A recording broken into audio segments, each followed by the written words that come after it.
Nächste Station Immenstadt. Der Zug wird dort geteilt.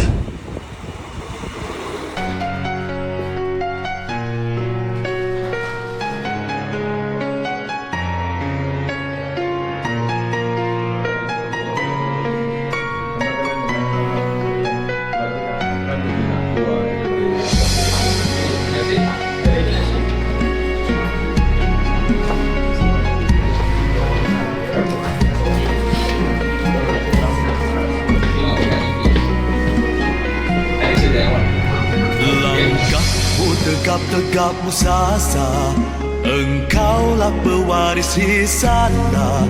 Dengan semangat asam pemuda, bawa panji menawar hidayah. Langkahmu tegap-tegap musasa, engkaulah pewaris hisana. Dengan semangat asam pemuda, bawa panji menawar hidayah.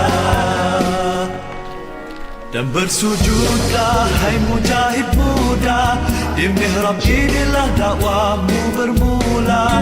Membina kekuatan hadapi rintangan, mengumpul bekas sepanjang perjalanan.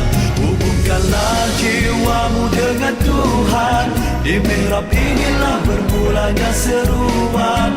Menyentuh jiwa insan mengenal Tuhan, nyalakan sinar generasi harapan. Langkahmu tegap-tegap musasa, engkaulah pewaris hisana.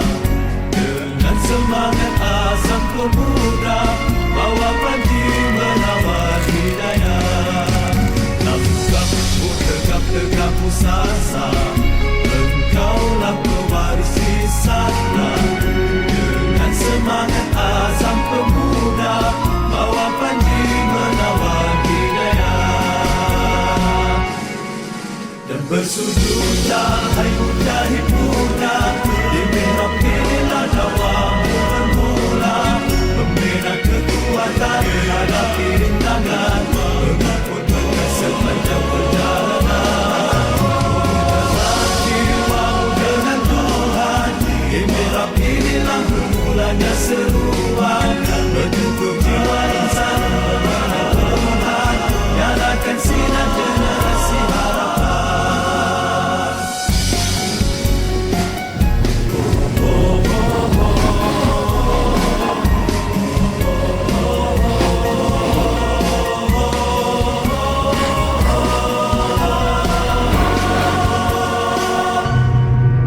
Tundukmu pada Yang Maha Kuasa, hatimu bebas dari manusia.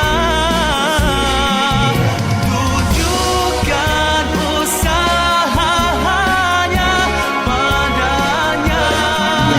Inilah sujud kita, inilah sujud kita yang merdeka. Patutnya orang-orang macam yang dikatakan abang, bila dia sedar diri dia, dia jumpa diri dia sebenar, dia ikut program-program yang baik, sepatutnya dia membina seorang negarawan. Itulah level yang sepatutnya sesuai lah taraf kita ni, yang pelajar di luar negara.